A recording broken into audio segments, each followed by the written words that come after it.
Hello दोस्तों, आज हम बात करेंगे अपने एक नए टॉपिक की जिसका नाम है पार्ट्स ऑफ स्पीच। सबसे पहले हम बात करते हैं कि पार्ट्स ऑफ स्पीच के कितने प्रकार होते हैं। कि पार्ट्स ऑफ स्पीच के टोटल 8 प्रकार होते हैं। पहला नाउन, जिसको हम लोग संज्ञा कहते हैं। दूसरा प्रोनाउन, जिसको हम लोग सर्वनाम कहते हैं। तीसरा एडजेक्टिव, जिसको विशेषण कहते हैं। चौथा वर्ब, जिसको हम लोग क्रिया कहते हैं। और पांचवा है एडवर्ब, जिसको हम लोग कहते हैं क्रिया विशेषण। और छठा है प्रीपोजिशन, जिसको हम लोग संबंध सूचक कहते हैं। सातवां है कंजंक्शन, जिसको हम लोग संयोजक सूचक कहते हैं।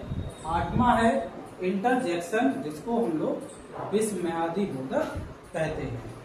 अब हम बात करते हैं कि पार्ट्स ऑफ स्पीच में हम लोगों ने 8 पार्ट्स ऑफ स्पीच सीखे हैं, तो उनकी हम एक एक करके सभी की डेफिनेशन के बारे में सीखेंगे। जैसे कि पहला हमारा है नाउन, यानी कि संज्ञा। तो सबसे पहले हम बात करते हैं डेफिनेशन ऑफ नाउन, मतलब संज्ञा की परिभाषा। संज्ञा की परिभाषा क्या होती है? बहुत तरीके से संज्ञा की परिभाषा दे सकते हैं हम लोग। तो हमने बिल्कुल बेसिक तरीके से संज्ञा की परिभाषा दी है। जैसे a noun is the name of a person, place और थिंग्स। मतलब कि a noun is the name of a person, place और थिंग्स।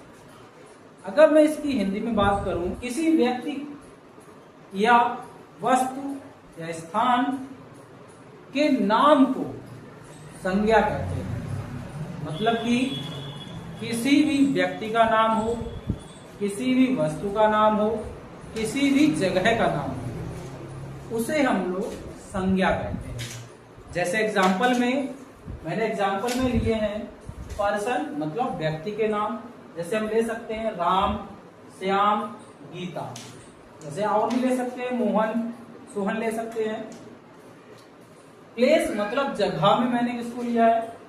आगरा एंड दिल्ली और फरुखाबाद। आप और भी ले सकते हैं, जैसे आप ले सकते हैं और ताजमहल को ले सकते हैं, उसके बाद लखनऊ को ले सकते हैं। जैसे बहुत सारी प्लेसेस हैं, आप उनके नाम ले सकते हैं। तो उनको हम लोग जितने भी प्लेसेस होंगे उनको हम लोग क्या बोलेंगे? नाउन बोलेंगे। थिंग्स मतलब वस्तुओं में हम लोग क्या ले सकते हैं? जैसे कि बुक हो गया, पेन हो गया, कार हो गया, और भी ले सकते हैं, चेयर हो गया। तो बहुत सारी चीजें हैं, तो हम लोग इनको नाउन में ले सकते हैं। तो अब हम बात करते हैं अपने सेकंड पॉइंट की, जिसका नाम है प्रोनाउन, मतलब डेफिनेशन ऑफ प्रोनाउन, सर्वनाम की परिभाषा।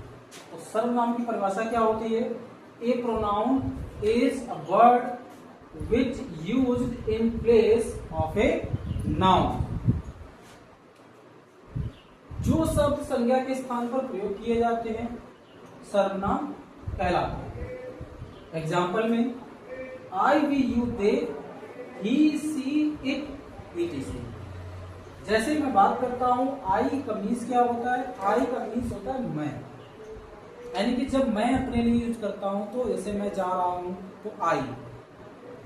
हम का मीन्स होता है वी, मतलब हम का यूज कहां करेंगे? जैसे हम सभी के लिए हम। यू मतलब आप या तुम। दे मतलब वे।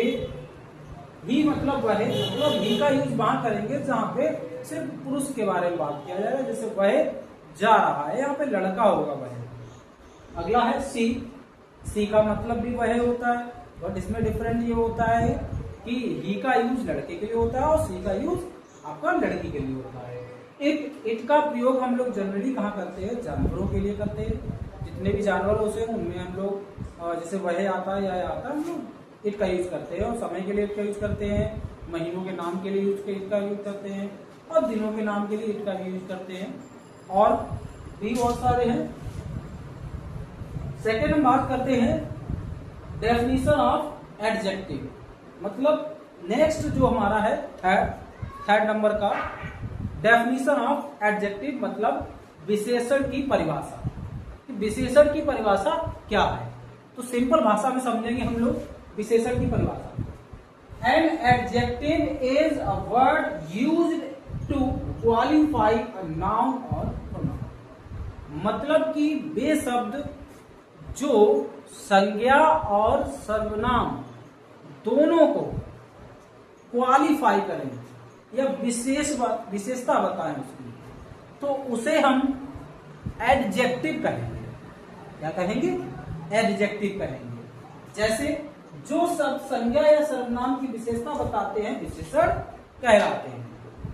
एग्जाम्पल में जैसे मैंने एग्जाम्पल लिया है, she is a beautiful women, मतलब वही एक सुंदर औरत है। यहाँ पे जो सुंदर की बात की गई है वो औरत की गई है, तो यहाँ पे औरत क्या है? नाउन है। क्योंकि नाउन में मैंने सीखा था यदि किसी भी व्यक्ति का नाम आ रहा है तो वो क्या होगा? नाउन होगा। तो यहाँ पे सुंदर किसकी बात की गई है? वुमेन की। तो वुमेन क्या बता रहा है? सुंदर। मतलब ये विशेषता बता रहा है किसकी? औरत की। तो औरत की विशेषता क्या बता रहा है? ब्यूटीफुल। तो ब्यूटीफुल क्या हो गया हमारा? एडजेक्टिव हो गया। इसी तरीके से दूसरा सेंटेंस है, ही इज रिच, वह अमीर है। मतलब कि अब यहाँ पे रिच किसकी बात कर रहा है? वह के लिए। वह हमारा क्या है? हमारा प्रोनाउन है। नेक्स्ट बात करते हैं, he has a big house. He has a big house मतलब उसके पास एक बड़ा घर है। उसके पास एक बड़ा घर है। तो वहां पे हमने किसका यूज किया है? बिग। बिग क्या है? यहाँ पे एक एडजेक्टिव है।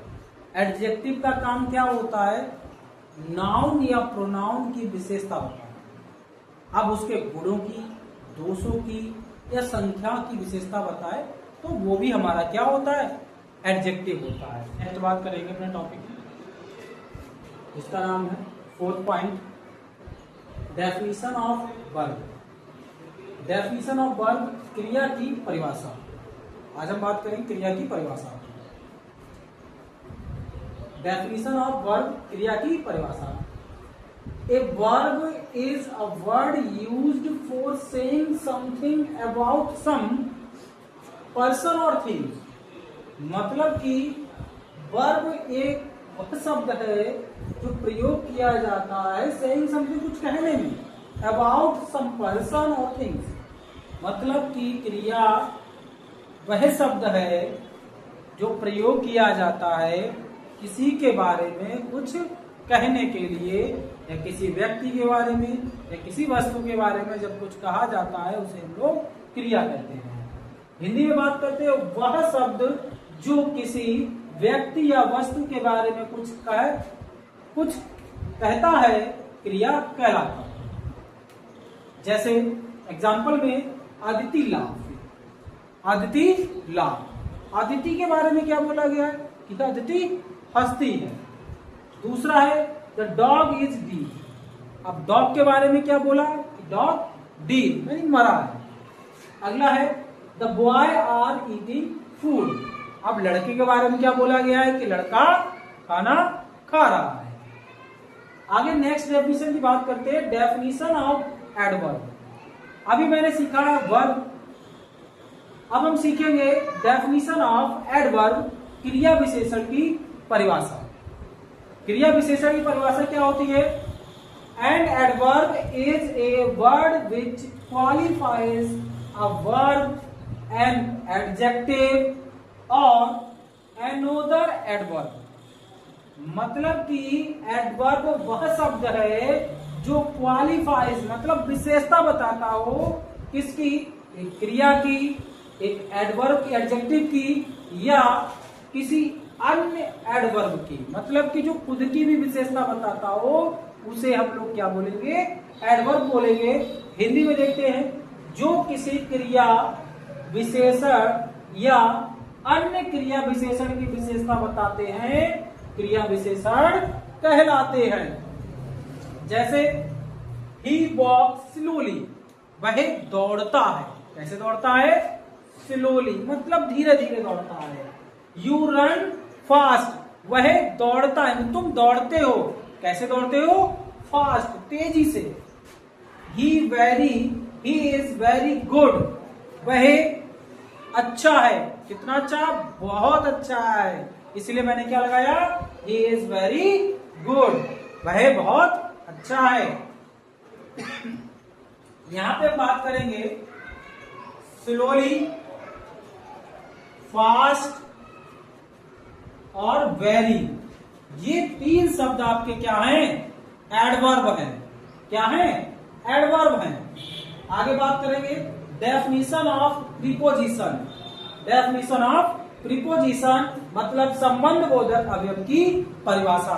नेक्स्ट इसकी बात करते हैं, संबंध बोधक अवयव की परिभाषा। जैसे ए प्रीपोजिशन इज अ वर्ड, मतलब संबंध बोधक वह शब्द है जो प्रयोग किया जाता है बिफोर से पहले ए नाउन और प्रोनाउन, मतलब नाउन और प्रोनाउन से पहले जो प्रयोग किया जाता शब्द है टू शो, जो दिखाए इट्स रिलेशन, मतलब खुद का संबंध विद द अदर वर्ड, किसी दूसरे शब्द से क्या दिखाए? ऑफ द सेंटेंस, यानी सेंटेंस के किसी दूसरे शब्द से जो अपना संबंध दिखाए उसे हम लोग क्या बोलेंगे? प्रीपोजिशंस बोलेंगे। जैसे जो वाक्य में संज्ञा या सर्वनाम के पहले आकर उसका संबंध वाक्य के अन्य शब्दों से बताता है, संबंध बोधक अवयव कहलाता है। सीधी भाषा में समझते हैं, जब नाउन और प्रोनाउन की संबंध किसी दूसरे शब्द से दिखाई जाती है या कराई जाती है तो उसे हम लोग संबंध बोधक अवयव बोलेंगे। एग्जाम्पल में जैसे हम सीखते हैं you are playing the football. You are playing the football मतलब तुम फुटबॉल खेल रहे हो। तुम फुटबॉल खेल रहे हो। अब मैंने आगे क्या जोड़ दिया? इन द प्लेग्राउंड, मतलब तुम फुटबॉल कहाँ खेल रहे हो? प्लेग्राउंड में, मतलब तुम फुटबॉल कह सकते हैं, तुम प्लेग्राउंड में फुटबॉल खेल रहे हो। तो यहाँ पे जो मे वर्ड है वो क्या है? प्रीपोजिशन। अगला पॉइंट है डेफिनेशन ऑफ कंजंक्शन, समुच्चय बोधक अवयव की परिभाषा। अब नेक्स्ट डेफिनेशन सीखेंगे समुच्चय बोधक अवयव की परिभाषा। जैसे a conjunction is a word which joins two or more than two words, phrases, clauses और sentences। मतलब कि कंजंक्शन वह शब्द है जो जोड़ता है दो या दो से अधिक शब्दों को, वाक्यांशों को, उपवाक्य को और वाक्य को। हिंदी में सीखते हैं, जो दो या दो से अधिक शब्दों, वाक्यांश, उपवाक्य या वाक्य को जोड़ते हैं उसे क्या कहते हैं? समुच्चय बोधक अवयव ये कहलाते हैं। समुच्चय बोधक अवयव कहलाते हैं, या इसको हम लोग दूसरी भाषा में क्या सीख सकते हैं? संयोजक। क्या सीखते हैं? संयोजक। एग्जाम्पल में Veena and Shweta went to market. Veena और श्वेता कहाँ गए? मार्केट, बाजार गए। मतलब कि इसको हमने किससे जोड़ा? एंड से। तो एंड क्या हो गया? हमारा कंजंक्शन हो गया। अगला है I went to see him. मैं या मैंने उसे जाते देखा। मैंने उसे जाते देखा। बट क्या हो गया? कंजंक्शन हो गया। बट कंजंक्शन हो गया। He was not there. But वह वहां नहीं थी। बट वह वहां नहीं थी। आगे give me T. Give me T, मुझे चाय दो। मुझे चाय दो। और कॉफी, मुझे चाय या कॉफी दो। तो कंजंक्शन में क्या होता है कि दो सेंटेंसेस को या दो शब्दों को जोड़ने का काम, जो जिस शब्द से दो सेंटेंस या दो वाक्यों को जोड़ने का काम होता है वो शब्द हमारा कंजंक्शन कहलाता है। नेक्स्ट बात करते हैं हम लोग डेफिनेशन ऑफ इंटरजेक्शन। इंटरजेक्शन का मतलब होता है विस्मयादि बोधक अवयव की परिभाषा। अब विस्मयादि बोधक अवयव क्या होते हैं? जैसे कोई अचानक से घटना घट जाती है जो हमारे मन में भाव उत्पन्न होते हैं, उन्हें हम लोग विस्मयादि बोधक शब्द कहते हैं। जैसे परिभाषा बात करते हैं, an interjection is a word मतलब विस्मयादि बोधक वह शब्द होते हैं जो ग्रुप ऑफ वर्ड, जो शब्दों का समूह हो जाए, दैट एक्सप्रेस, जो बताते हैं, एक्सप्रेस करते हैं, सडनली फीलिंग, जो अचानक से महसूस होने वाली, जो हमारी महसूस होती है feeling, emotions such as joy, sorrow, surprise, pain, मतलब खुशी प्रकट हो, दुखी प्रकट हो, अचानक से अचंभित हो, या पेन, गुस्सा या दर्द हो। जैसे ऐसे शब्द जो अचानक खुशी, दुख, आश्चर्य, गुस्सा आदि भाव को व्यक्त करते हैं, विस्मयादि बोधक अवयव कहलाते हैं। एग्जाम्पल में, वाह दैट्स अमेजिंग, वाह दैट्स अमेजिंग, कितना अचंभित है, कितना अचंबा है, that's amazing. Oh I forget my book, बोलते हैं ना, oh that, wow, bravo, sorrow, ये क्या बोलते हैं, इस जितने भी वर्ड आपको दिख रहे हैं, ये वाओ, ओह, ये हमारे विस्मयादि बोधक अवयव हैं, ये विस्मयादि बोधक शब्द हैं। तो हमने सीख लिए हैं पार्ट्स ऑफ स्पीच कंप्लीट। आप ऐसी क्लास देखने के लिए हमारे चैनल को फॉलो करें और वीडियो को लाइक करें और शेयर करें अपने दोस्तों के पास, ताकि वो जुड़ सके हमारे चैनल पर।